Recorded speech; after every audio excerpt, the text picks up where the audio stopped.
আসসালামু আলাইকুম রহমতুল্লাহ। আবু জাহেল আমাদের মহানবী সাল্লাল্লাহু আলাইহি সাল্লামকে মারার জন্য প্ল্যান করলো, জ্বরের অভিনয় করলো এবং রাসূলুল্লাহ সাল্লাল্লাহু আলাইহি সাল্লাম যে পথ দিয়ে হেঁটে আসে সেই পথের একটা কুয়া মতন গর্ত মতন তৈরি করলো যাতে তার ভিতরে যেয়ে পড়ে মারা যায়। এবং একজন ব্যক্তিকে দিয়ে খবর দিল, তোমার চাচা আবু জাহেল অসুস্থ, তোমাকে খবর পাঠিয়েছে। ও জানে যে এরকম বললেই রাসূল সাল্লাম দেখতে আসবে। তো রাসূল সাল্লাম এই খবর পেয়েই দেখতে আসার আসবে বলে প্রস্তুতি নিল।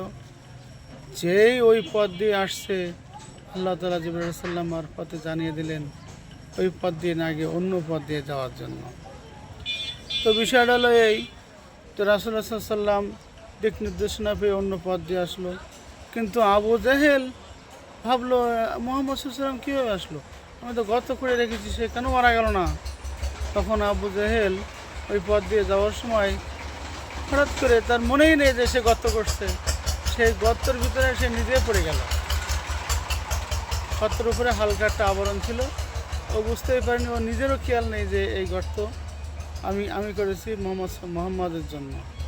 তো আমার কথা হলো, আপনি যার জন্য গর্ত করছেন, যার জন্য আপনি কুয়া খুঁড়তেছেন, যার বিপদে ফেলবেন বলে আপনি প্ল্যান করেছেন, সেই বিপদে আপনাকেই পড়তে হবে, সেই গর্তে আপনাকেই পড়তে হবে ইনশাআল্লাহ।